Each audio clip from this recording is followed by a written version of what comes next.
Oh wait, I can just kind of.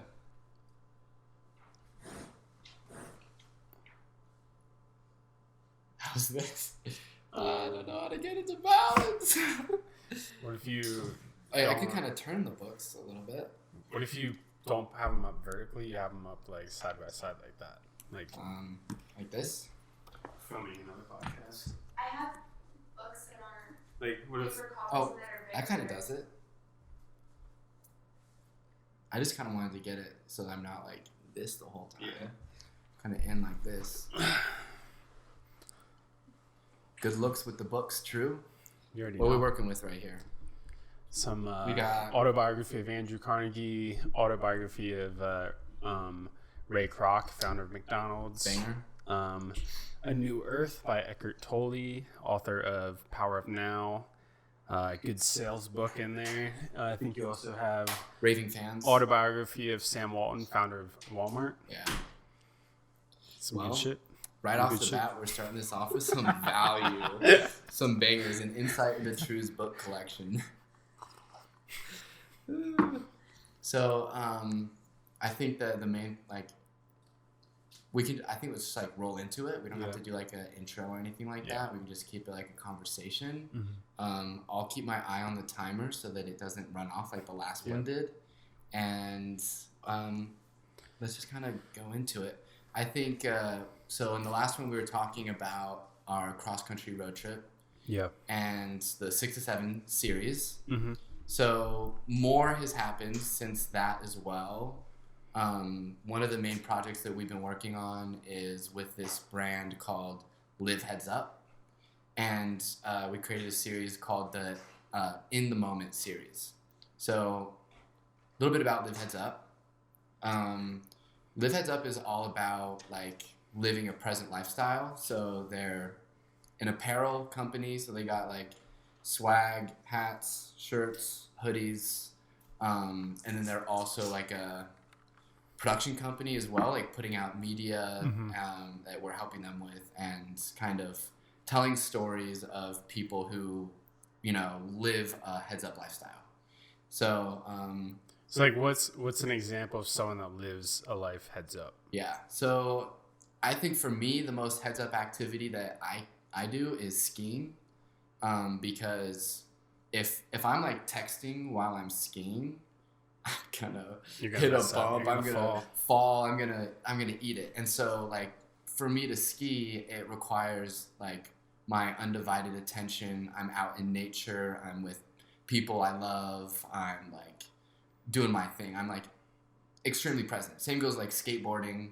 And it's not completely just like, don't use your phone, you know, because it's like 2020. I think that Can't it's get around like it. it's kind of like being more intentional with your activities, not just activities, but more so your life as a whole. Yeah. Like one of the individuals that we highlighted in this series was a lady named Marge, and she's 82, I believe now, 81.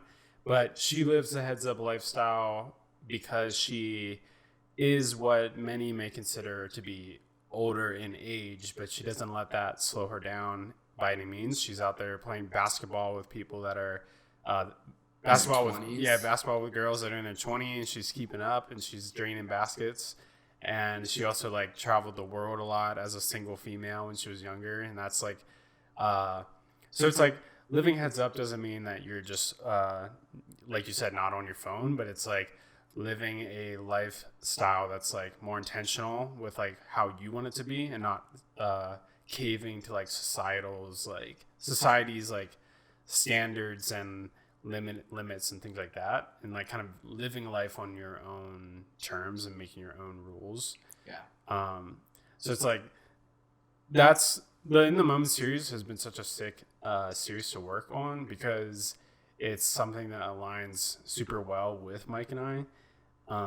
Because just like he already explained, it's like we ski, we do all these things that we already are super like intentional about, and like that give us peace of mind. And so it's dope to be able to like share that kind of story, share the stories of other people that are doing the same thing. Yeah. So we had we shot 4 episodes. 2 of them are live. Another one is coming out this weekend, I believe, and then a 4th one a little bit later. First episode is around this dude named Moy, aka Reynoso, the California Oso. And Moy was seriously such an inspirational person to be around, because he, he's been dealing with cerebral palsy his entire life. Mm-hmm. And, from the time he was a kid, being told what he can and can't do, but he didn't let that stop him, and like a lot of people with cerebral palsy, like they, can't really walk, or they can't speak very well. But here Moy is, who is a massage therapist, and he like works with holistics. He plays sports like softball. In the episode, you see him like hitting a softball, running the bases, like, which is crazy. And he also likes to rap, freestyle, and like record music. So like if you look him up on Spotify, you can find some of his bars, and he'll like speak at schools and stuff like that. And he's just someone who like we all can take a lesson from. And one of like the big takeaways that I took from him was of course his life is difficult. Like he has so many things that he deals with, and it'd be easy for him to complain every day. Like every day he wakes up, he's in pain. Every day, like everything he does is difficult. It's not easy. Like it's versus just our ability to just walk and do normal things. But if he were to complain every day, his life would just be a massive complaint.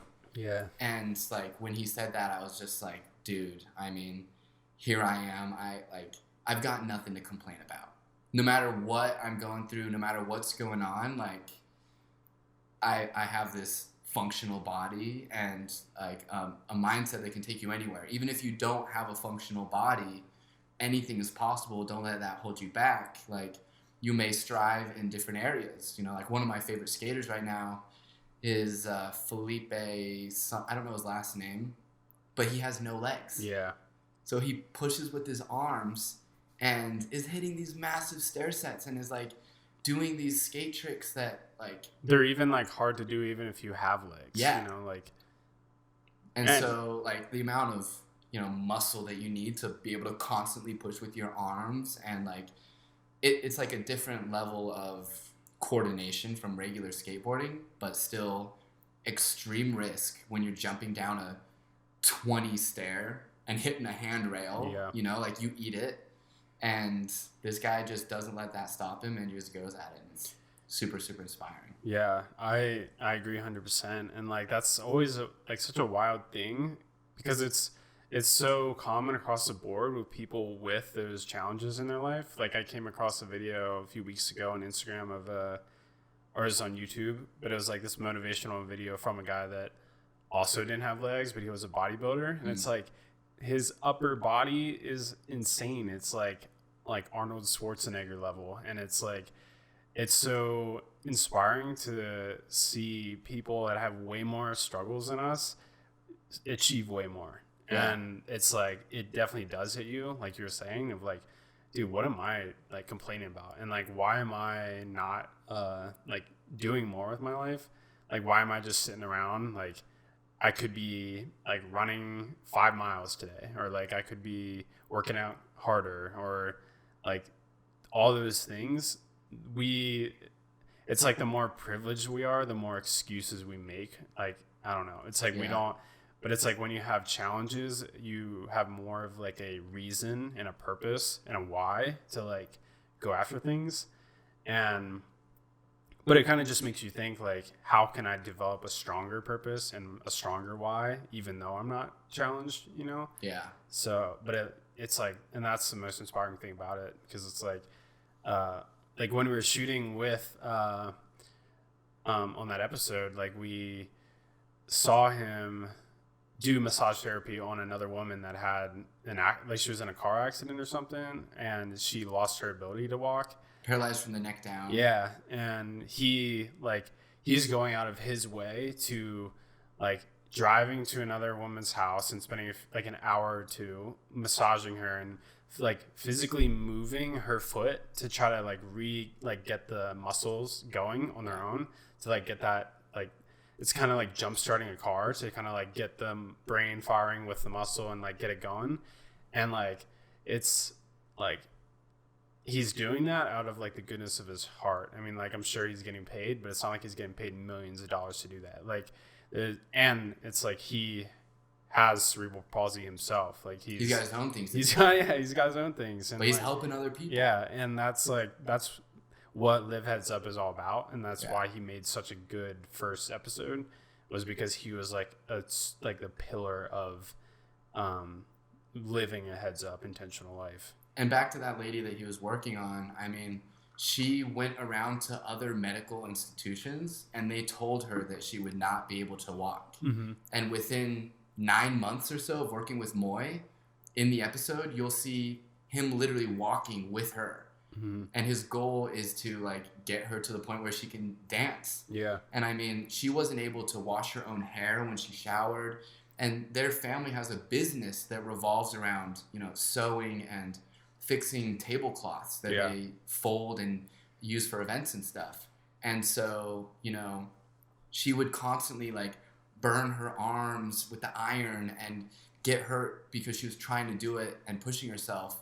And, now she's totally able to, pump with her foot, the pedal, so that she can sew and like walk with help. So it's only a matter of time that they're going to be able to, hopefully see her dancing. Like, I believe that he can help her and that she'll be able to overcome that. And it's just like a legit miracle. Yeah. And that's like the beautiful thing about it is like,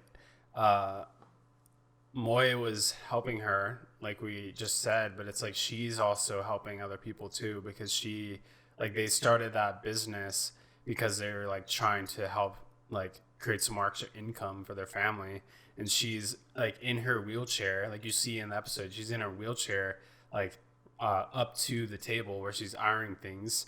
And like you said, she's burning herself and doing all this stuff. And like, it would be way easier for her to just lay in bed, but she's up there like trying to help out her family, even though she's paralyzed from the neck down. And that's just like so cool because like, I'm sure there's people in Moy's life that have helped him and then like got him in a position where he can help someone else.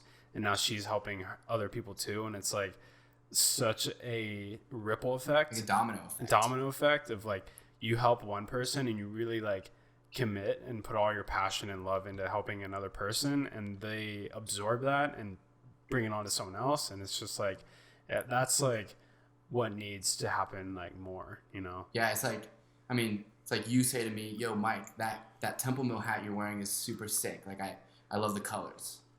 I feel good from it. And now I'm more inclined to, whenever I see someone else, I'm, remember how it made me feel, and I want to make someone else feel good, Mm-hmm. So see some random person at a restaurant or, anybody who doesn't want a compliment. Yeah. And I mean, be genuine. Mm-hmm. Don't go out lying and being fake to people. Right. But like you see someone who's wearing some sick Jordans, Mm-hmm. It's don't shut up about it. Don't be afraid to go talk to them. Just a little, hey, I noticed your shoes. Those are super sick. Yeah. Just wanted to say that I thought those were really cool. Uh-huh. That goes a long way. And the same way that I passed it down to someone else, they're going to feel good about their day. And hopefully they're going to go spread the positivity. Like, it's contagious. Mm-hmm. Dude, that literally happened to Mikhail and I yesterday.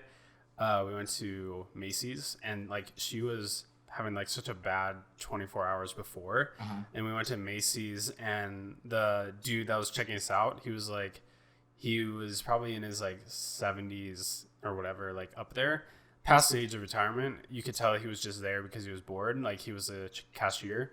Like he didn't really need the money. He was just kind of like joking around, and like then like he was asking us about our day and like what our plans were for the weekend, and like we were talking about swig and all this stuff. And then they're like, he said, how much do they get paid over there? And then like Michaela said, and then he was like, that's more than what I make here. I make about like $3 an hour or something like that. And then, but like he was just like joking about it. And but like afterwards, Michaela said that like that like seriously changed like her mood. Like she felt so much happier and like lighter because like a stranger became vulnerable and opened themselves up to like a real authentic moment. Yeah. His name was Mike too. A shout out to all the mics out there. Let me get a 1-2 for mics. Dude, I mean, one of the things that like was one of my favorite parts of going to Korea and being in another country is like, one, we don't speak Korean or Japanese, but we were with someone who did, my cousin Ken's. Yeah. And, you know, he would teach us Korean in phrases. And so I was like, okay, going through, if I were to talk to someone, I would need to cold approach them. So I would need a phrase for that. I would need to somehow understand what they're saying or have another sentence to say to follow up. And then maybe even like letting them know that I don't speak Korean and that I'm just, you know, a tourist. Yeah. And so based on those parameters, I knew if I knew a handful of phrases, I could go and talk to anybody. And the best way to cold approach someone is to leave a compliment. Like, say something about like their hair, their shoes, their shirt, I don't know, something like that. Mm-hmm. And you know, we were just going around, and it like was really difficult at first. Like, it's hard walking up to a random person and saying something, especially when you're the outcast in the situation. You're the only white boy in hundreds of miles, and everyone is like, what this dude stands out like a sore thumb. Mm-hmm. But like every single time we'd say something, they were just like ecstatic.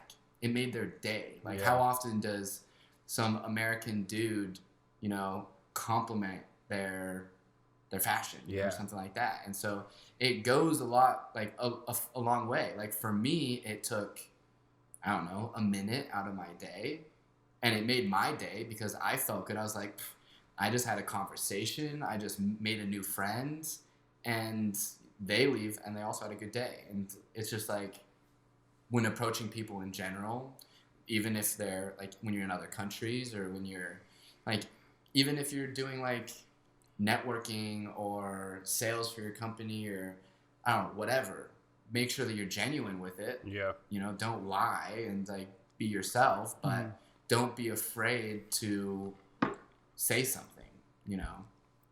Right. And that was cool being in Korea and Japan, like witnessing those things that you were doing, because we were seeing, like I was seeing two people that don't really have a lot of in common. Like, you guys couldn't even speak the same language, but you were able to get over that and bond over like your connection and love of like sneakers, or something like that. And that was just like super cool to like see two people come together and like bond over something like that. Yeah. So we filmed our trip. So there's some videos that are gonna be coming at some point. There's not a set date. Mm-hmm. There's a lot of footage. It's super sick footage. We've been sitting on it for almost a year now, since last April. But we'll definitely make sure that you guys know when it comes out. So back to the Heads Up series. Moy was the first episode. Marge, the second episode. Third episode, we're bringing in Nick, who was diagnosed with cancer. Told him he'd never be able to play basketball. However, when we filmed with him, it was his championship high school game at where he was starting for the varsity team. Clearly overcoming what he was told he couldn't do. Yeah. So that's going to be a super sick story. And then after that, we went to Scripps Memorial Hospital, interviewed some psychologists, therapists, doctors, getting their, you know, professional opinion on living heads up, living a present lifestyle, and optimism, positivity, and how it like legitimately will change your life. It'll make your life better. Like it'll make your relationships, your experiences, your moments just a lot better when you're able to be there when you're there. Like be present.